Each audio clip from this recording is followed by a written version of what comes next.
Tonight on MUTV News, political leaders will debate on campus tomorrow. And a campus event that is unleashing spooky zombies this Halloween season. All that and more tonight on MUTV News. Live from Marquette, this is your campus news source, MUTV News. Thanks for joining us. I'm Max Hess. And I'm Lisa Mihelich. In our top story tonight, former State Department official Liz Cheney and former presidential candidate Howard Dean will face off in a debate tomorrow night. The event was postponed due to Hurricane Sandy's effects on the East Coast, but will resume this Thursday at 7 p.m. The debate is sponsored by the Marquette Young Americans for Freedom and is titled Role of Government in a Free Society. It is a part of the Arthur N. Roop Foundation Great Debate Series. Kent Wayne Scott, political reporter for WISN, will moderate the debate, which will take place in the AMU Ballroom. The event is free and tickets are available at Young Americans for Freedom's Marquette website and in the Brooks Lounge. Well, after the delays Hurricane Sandy imposed on the campaign trails of President Obama and Governor Mitt Romney, the candidates hit the road again. And with Wisconsin being a crucial swing state, both presidential candidates and their supporters are making their way to our area. Obama will be campaigning in Green Bay on Thursday, and Romney will host a rally Friday in West Dallas.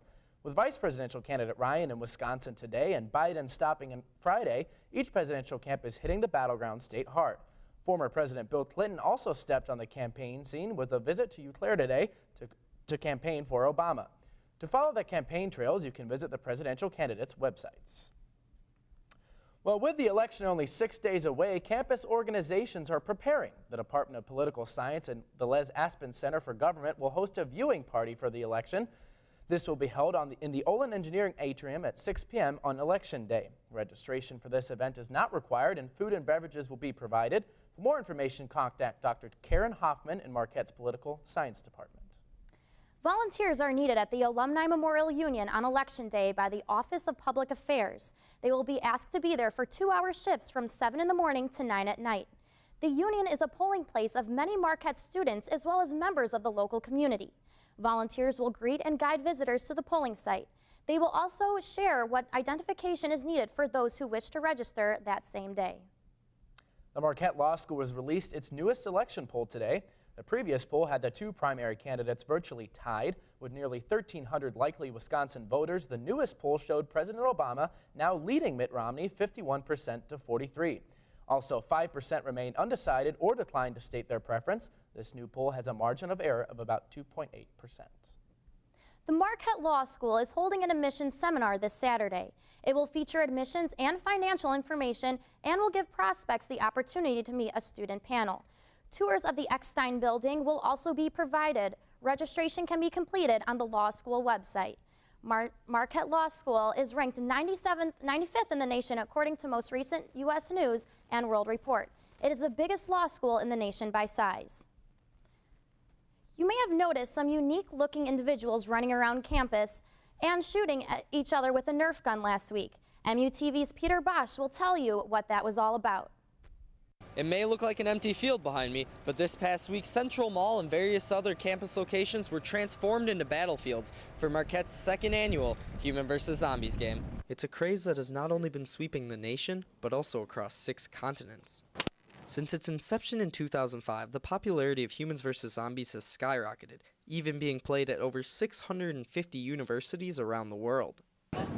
The 4-day campus-wide interactive tag game took place from October 23rd to the 26th, with the zombies inevitably coming out victorious. The goal was simple. Zombies must infect humans, and humans must survive the impending apocalypse. However, the game was anything but easy. The main defense for humans was Nerf guns. If infected, humans have to move the bandana from their arm to their head to signify that they are now zombies. Regardless of the undisputable zombie victory, many students voiced their excitement about the event. I had a really great time. It was a great experience, and we look forward to it next time. It was great social bonding with my friends. It was pretty fun because it was a big group activity, and we got to run around and play with Nerf guns all day, and it's real exciting. Big competition and a lot of fun. It's one of the better activities I've been involved with on campus since I came here, and it was just really fun. Even when you get zombified, a lot of people might think, oh, well, the game is over, you got killed. Well, that's not really the case, because you can just get right back into the action and get back at your friends that you were just fighting side by side with, and it's a really good experience. The event has proved itself successful here at Marquette, and early indications point to another zombie apocalypse next year. Reporting from Central Mall, Peter Bosch, MUTV News. Thanks, Peter. Well, that's crazy with all those zombies on campus. Well, at least they weren't real zombies. Right, I have to agree with you there. Well, next on MUTV News, Hurricane Sandy continues to affect the East Coast. We have all the new developments. That and more when we return. Live from Marquette, this is your campus news source, MUTV News.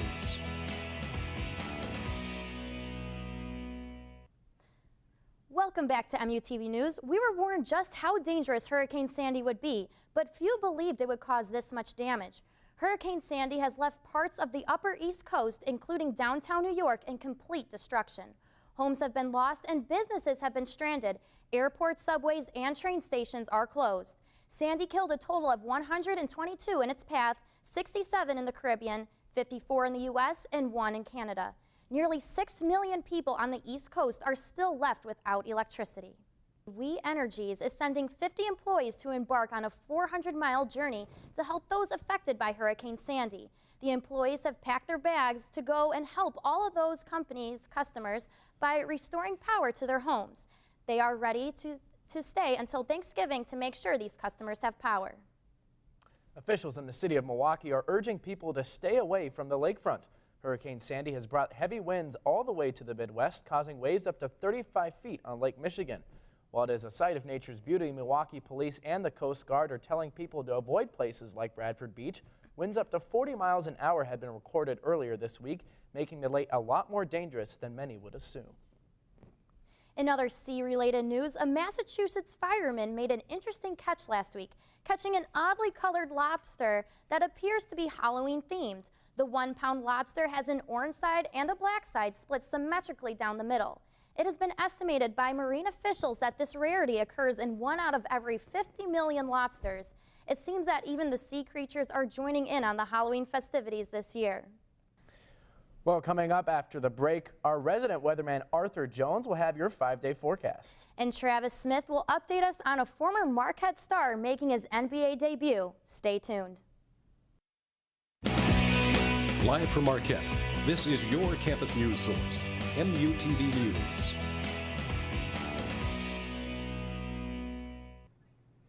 I'm Arthur Jones, and this is Arthur's Almanac for the day. Currently, the weather right now, it's around 47 degrees. And the weather's...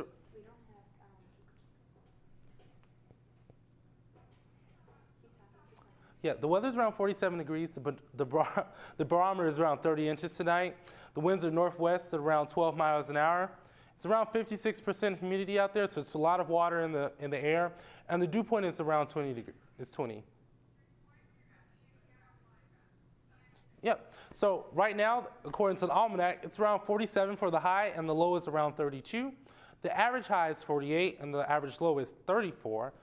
The records for 75 and 12 were both happily held in 1995 this year.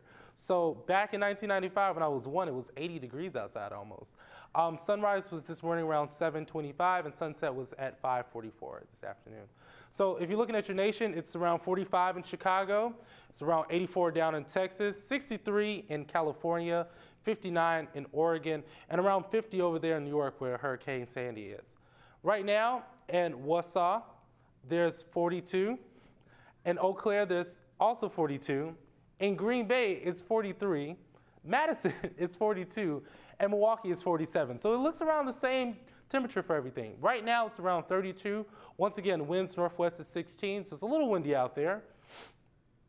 And then tomorrow, make sure you bundle up a little bit. It's going to be around 40 degrees. So it's not going to be a really happy morning.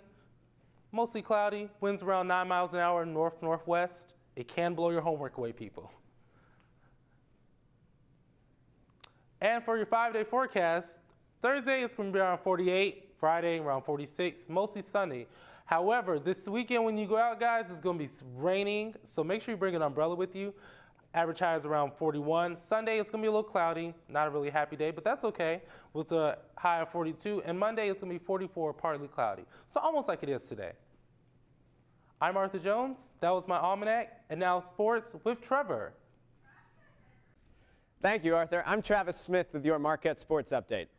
Well, it's been a quiet couple of days in professional sports. After the Giants swept the Tigers in the World Series, baseball fans across the nation have sunk into depression, counting down the days until April 1st and the start of the 2013 season. The Brewers have already experienced the common unease of the baseball offseason after shortstop Alex Gonzalez and pitchers Sean Markham and Francisco Rodriguez opted for free agency Monday afternoon. It looks unlikely that general manager Doug Melvin will pursue any of these players, preferring to look to new talent that will be coming up through the Brewers' AAA system and young shortstop Gene Segura. The NBA tipped off last night with 3 games around the league, and easily the most interesting story that emerged from the evening was the new-looking Los Angeles Lakers, who were thwarted of a victorious home opener by the Dallas Mavericks when they lost 99-91. Ex-Marquette star Jay Crowder made his first NBA appearance and was very impressive, scoring 8 points in 20 minutes off the bench for Dallas. Go Jay. And speaking of Marquette, the MU men's soccer team finished their season with a record of 14-2-1 and is ready for Big East championship play. They are currently playing in the first round, taking on the University of Cincinnati at Valley Fields, and are up 1-0 at half. With a win this evening, Marquette would play Saturday in Louisville at 6 o'clock in the quarterfinals. Meanwhile, the women's volleyball team won their 21st game of the season last night, sweeping UW-Milwaukee. Their next game is Friday against UConn at the Al McGuire Center, and if they can notch another win, they'll be 22-4 on the season and 11-1 in Big East play. That wraps it up for your Marquette Sports Update. When we return, Student Media Interactive representative Brynne Ramella will join us for a brief interview. For sports, I'm Travis Smith.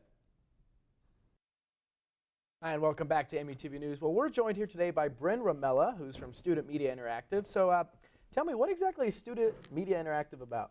So I'm a multimedia reporter for Student Media Interactive, so we strictly do stuff online.